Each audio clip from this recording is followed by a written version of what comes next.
Good afternoon and welcome to another edition of Money Matters. My name is Dan White. I am the president and CEO of Dan White and Associates. We are a retirement planning firm headquartered in Glen Mills, Pennsylvania. We also have satellite offices down in Middletown, Delaware and Lewis, Delaware as well. And we work primarily with people that are near retirement or entering retirement, setting up that retirement paycheck and kind of getting all their ducks in a row. And I guess in the financial world, everybody always wants to know, the big question is, hey, what's the market going to do? And, I got to tell you, it was a pretty good year in the stock market this year. The S&P 500 was up, about 17% as we sit here today. As of the end of November, the Magnificent Seven, the tech stocks were up 22%. The rest of the S&P was up about 14%. So pretty good year, depending upon what you were in.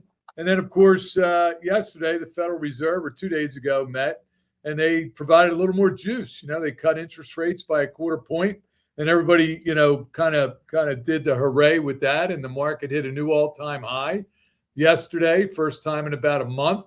And everybody thinks, the good times are going to keep on rolling. But one of the things that I want to point out that I think is that you got to really consider is, most investors expect rate cuts to boost the stock market, unlock the mortgage market, drive up spending, and keep the economy running hot.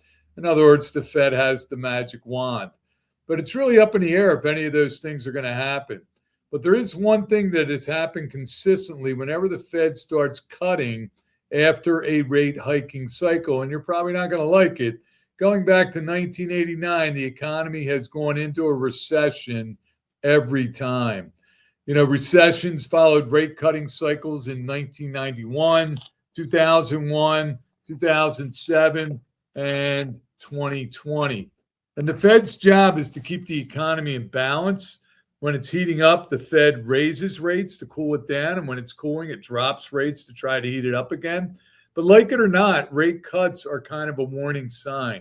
They show that the Fed is worried about a slowing economy. And by extension, a falling stock market. This time could be different. The Fed may have discovered how to walk the tightrope, keeping the economy right where it should be and avoiding a recession. But they haven't been able to do that successfully in 35 years. So I don't really see any reason why we should bet on them being successful at it now.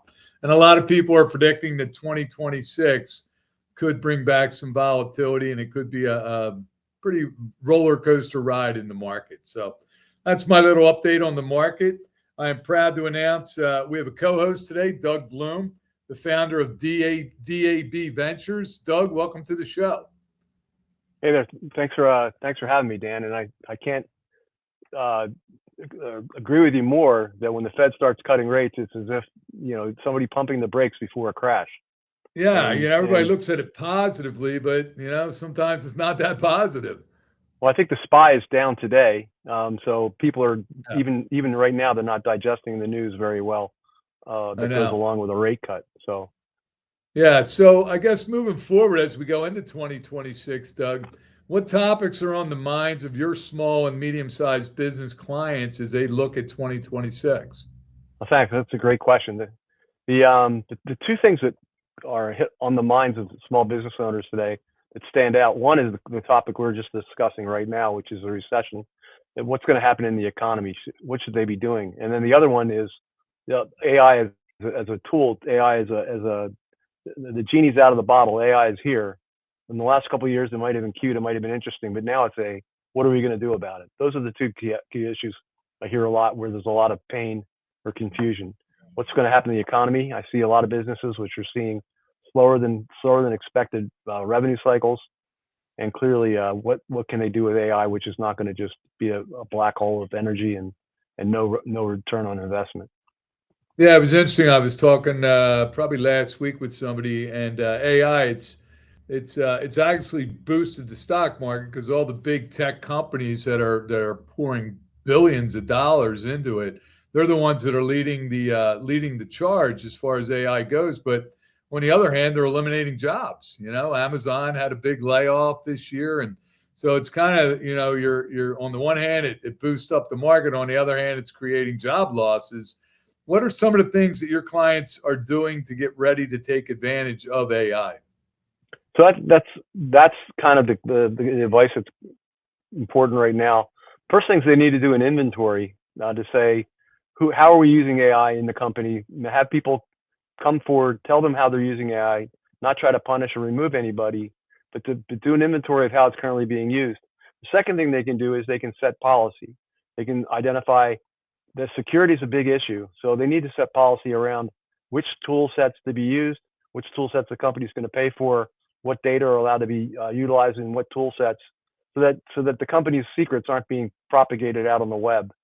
And the third thing they can do is start to create a center of excellence.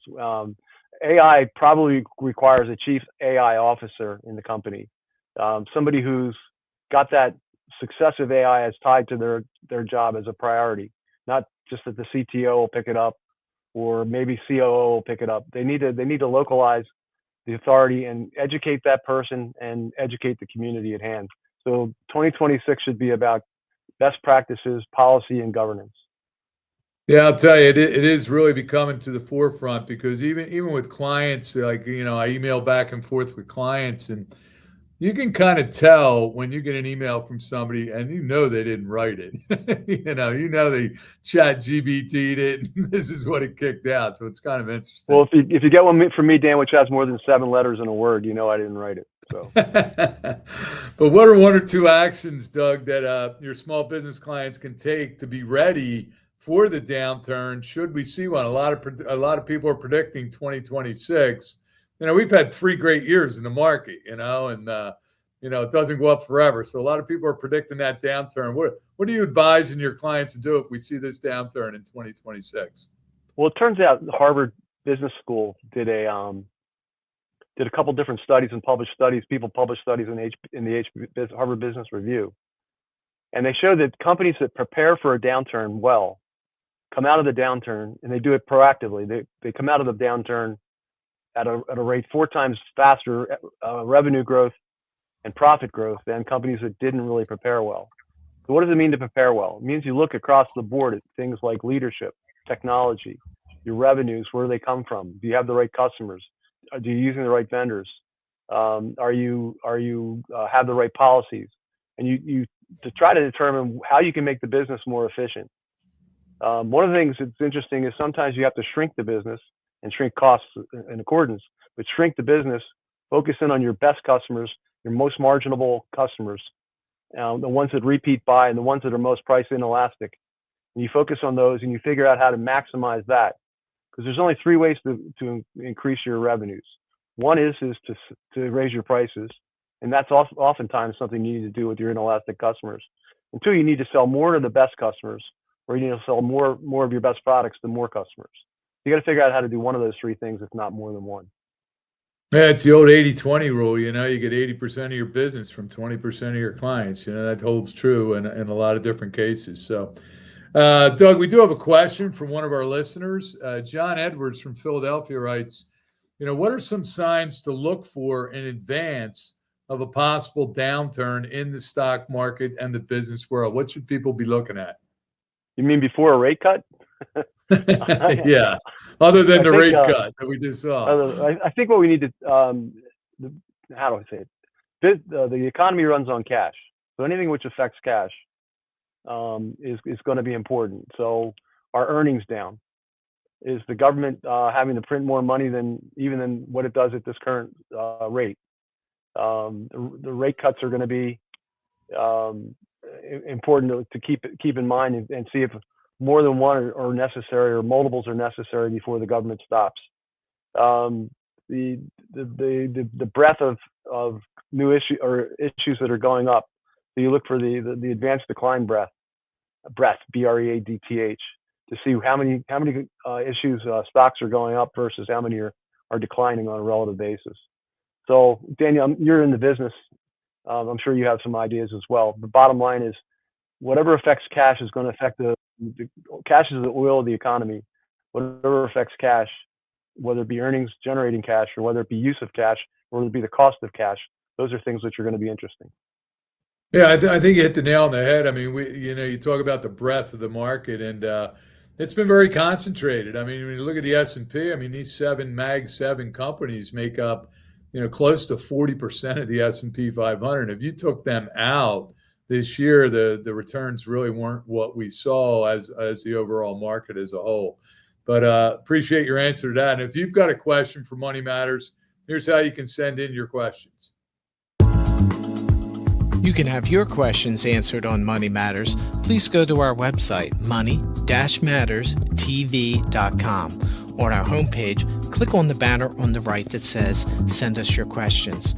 While you're on our website, you can find information about our host and guests, as well as show notes and links about this show and past shows.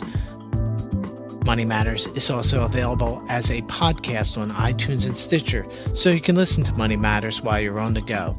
That website address, again, is money, MONEY, -matters, MATTERS, TV.com. All right, and I'm pleased to announce we do have a guest today. We have Maria Maccecchini, CEO of Annovis Bio. She's joining us today. Welcome to the show, Maria. Hi, Dan. Thank you for having me. Yeah, and it was funny. I think you had mentioned to me that you were on about a year ago, and I think I was actually the host for that show as well. Yes, you were. It was a very interesting program. But for those who missed our show a year ago, why don't you provide us a brief history of your background, the company's background, and some of the work that you're doing? So I have a company, and we're working on Alzheimer's and Parkinson's disease. And I've been working on this approach for 16 years, and finally we are close to marketing. And so I'm very happy to be here again to tell Dan how much progress we have made in the last year. We have a novel approach to Alzheimer's and Parkinson's disease. We actually make the brain work better. And it's easy to explain if you think about what's going wrong in Alzheimer's and in Parkinson's. In Parkinson's, people slur their speech, they shuffle their feet. That's because the information from the brain to the tongue to the feet is slow. It is inconsistent and it is slow. In Alzheimer's, people forget, they get lost. That's because the information from the right hemisphere to the left hemisphere is slow. What our drug does, it speeds it up. So by having the normal speed of information transfer, patients become better. And that is really why our drug works in Alzheimer's and in Parkinson's. And we have really good data in 1,200 patients that we see excellent improvement in cognition in Alzheimer's and in movement in Parkinson's.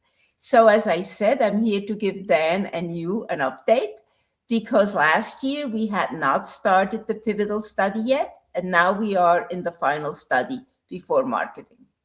Well, that's great news. I mean, we obviously know, I mean, I can't tell you how many lives are touched by Alzheimer's and Parkinson's, and to hear you guys are close to breakthroughs, that's really encouraging news. Why have there been so many failures with the Alzheimer's drugs? Well, number one, mostly pharma, started out by saying that there is one toxic protein in the brain. Most people have heard that there is plaque. That is correct. There is one toxic protein. There is a second one. Some people have heard there are tangles. Most people have not heard that they're Lewy bodies. Lewy bodies are usually associated with Parkinson's disease. Well, they're also in Alzheimer's. And then we have other inclusions. So what happens in an Alzheimer brain is that there are maybe 4 or 5 toxic proteins, and we only knew of one.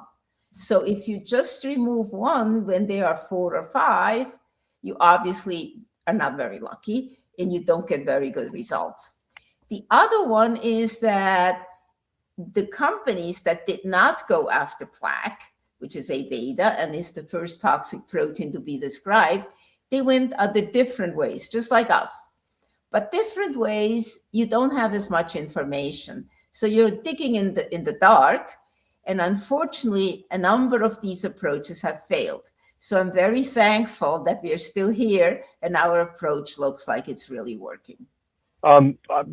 Maria, if I may, well, clinical trials, where do you stand with them, and how are the results showing? So as I was briefly mentioning, in clinical trials, phase 1, you just do safety, mostly in healthy volunteers. Phase 2, you do small studies. Phase 3, you do huge studies. So right now we are doing a 760 18-month study to show that our drug does not just work short-term, which we showed before, but also long-term, in that it does not work in a few patients, but in 760 patients. In total, this is for Alzheimer's. In total, we have also treated Parkinson's patients. And we are starting a Parkinson's study, a large 700-patient Parkinson's study in January. So by next year, we will be in one large Alzheimer and one large Parkinson's, which are the last studies we need to do to show that the drug works in a large population and works long-term, which is 18 months. So Maria, go ahead. Go ahead, Dan. I was just going to have a follow-up. How do you identify efficacy with a population that's probably unhealthy in large ways in your phase 3 trials? That's a very good question, because you're 100% correct. Alzheimer patients are old. They have a lot of comorbidities, and they could even be depressed. So we are trying the best to have a somewhat homogeneous population, but that's impossible. What we are doing really is compensating by a lot of people, so it averages out. That's why we need these large studies. In cancer, you can do it with 20 patients. If they die or don't die, that's pretty binary. In Alzheimer's, we need 700 to 1,000 patients to show that you can even out the differences between a good day and a bad day, and between the different comorbidities. Yeah, quick question, Maria. So I know this is a long process, and I think it would help. Like I said, we talked a year ago. Tell me from a general perspective, time frame from the time you guys begin to develop a drug. I mean, I know it's a long time, and then you have to go through the trials and all that. What is the normal time frame to bring a drug to market, and where are you guys at in that time frame? It's 10 to 20 years, and we are at 16 years, so we're getting there. That is crazy. That is crazy. Most drugs don't make it. They fall through. So the fact that we are 2 years from market really means we have done great. Yeah, that's phenomenal. So what milestones do you expect to achieve in the next 12 months? So the first milestone will be end of next year. We will have treated the 760 patients for 6 months, and we do an interim analysis. And then the second milestone will be end of 27. We will have treated the 760 patients for 18 months. So the difference between 6 and 18 months, does it work short-term? Does it work long-term? Realistically, you cannot treat patients for 10 years. So the FDA is okay with 18 months. I'm just going to shift gears on you. How are you financing the company? How are you financing all this clinical work? Well, there are two ways. One is I pray, doesn't work. And the other one is we have become a public company, because I was not able to raise enough money to do these studies. The 760 patient studies is $70 to $80 million study. So you do 2 of those, that's 150 million. And I told you that we have treated to date 1,200 people. So before we even started the study, 150 million went into the company. So we went public. I'm on the market. I raised capital. So I don't think you want to give me your client stuff. You should. It fits retirement beautifully. So that's the question, Maria. So what is the value proposition? If I'm talking to a client and I say, hey, we've got this company and they're doing some great work in the Alzheimer's and the Parkinson's field. What's the value proposition for somebody that's considering buying your stock? So I'm biased, okay? But remember, I've been biased for 16 years, and every year I make it, my bias becomes smaller and reality becomes bigger, okay? Because you're still here, you're still kicking, you're still doing fine. And my opinion is that we are totally undervalued. Our market cap is maybe 120 million. My goal is to sell the company to pharma for 20 billion with a B. And the reason is the market is 150 billion with a B. How do you, I mean, the value to a pharma is going to be reliability and broadness of the therapy. Your breadth of therapy is huge. Yes. So the question is what's the incremental efficacy that you're seeking and how are you doing? Okay, so number one, we are conservative. You wouldn't think me being conservative, but when it comes to the FDA, I'm ridiculously conservative. I do exactly what the FDA says. So we use exactly their endpoints. If the FDA says use ADAS-Cog13, I'm using ADAS-Cog13. So the pharma has to accept that because that's what the FDA accepts, and that's what gets me on the market. So that's from an endpoint point of view. So in Alzheimer's, we use cognition endpoints. In Parkinson's, we also use what the FDA says, but you use movement endpoints. In terms of what is important is actually to really get a drug on the market that has efficacy. Now, we do have 2 drugs on the market that have efficacy. And let me explain how that works. If one is called Kisunla, it's Eli Lilly's, and the other is Leqembi, it's Eisai Biogen. They say that the drug improves cognition by 30%. It does, but not really. If cognition goes downhill by 100%, this is untreated patients, the drug does this, okay? It goes downhill by 70%. So it improves cognition over 100% by 30%. What our drug does, it does this. Now, pharma can say it's short-term. Right now, I only have short-term data. It may flop after 6 months. It may just go bust and it has no efficacy. I can't prove that. That's why I'm doing an 18-month study. But right now, our drug looks about 500-fold better than pharma. That's awesome. Yes, yeah, that's great.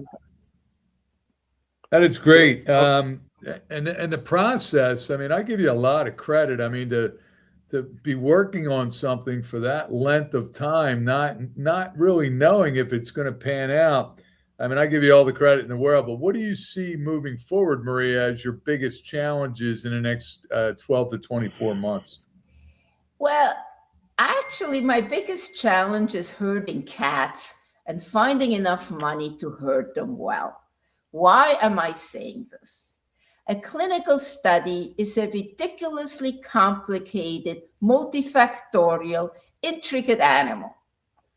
It has so many pieces, and every piece is up in the air, and nothing really fits at the same time. And in order for you to treat a patient adequately, I'm not saying that you want a good result. Maybe the result is negative, but you have to treat the patient adequately so you get a reliable result. In order for you to do that, you have to keep 100 pieces up in the air. You have to make them not fall on the ground. You have to know what is where, when, how come. And honestly, to do that well is almost a miracle. And we are a small team. We really work our butts off. We do a fantastic job, but it is still herding cats.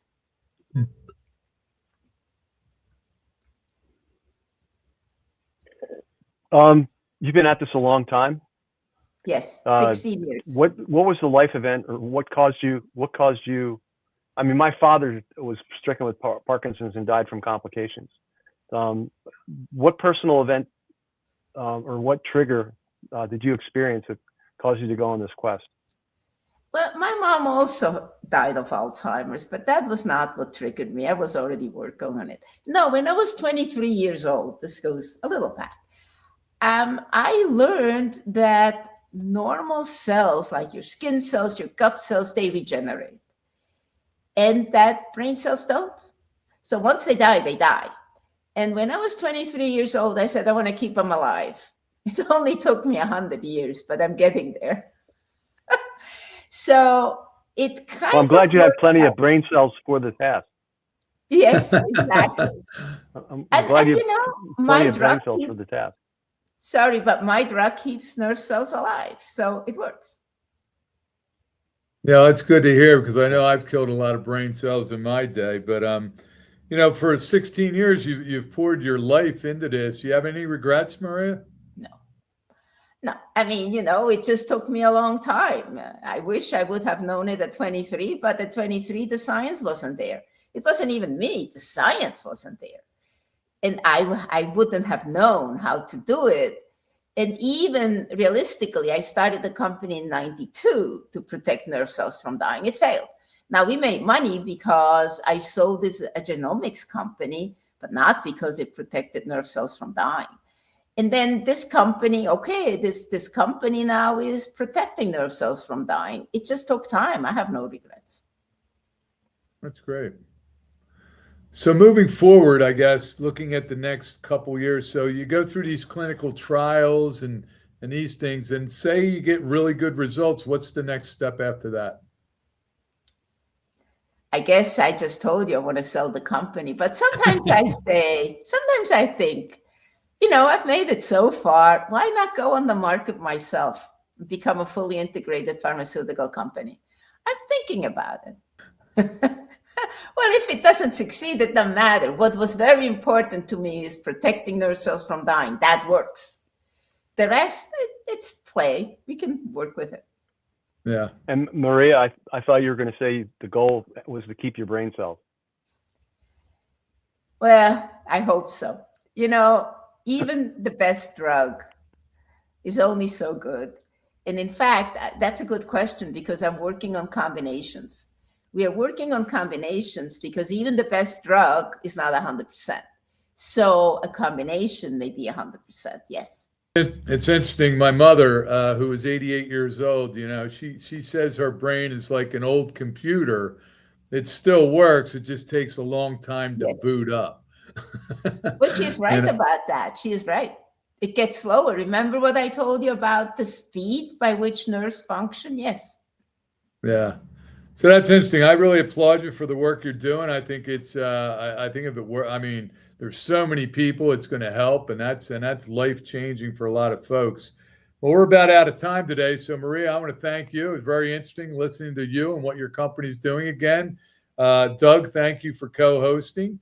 And if next week, the next program, we're going to welcome on Adam Rosen, who is the CEO of EOC Works. He's going to be talking about using emails as a business. So we look forward to having Adam on the show next week. And until next time, welcome and have a great day. Another edition of Money Matters.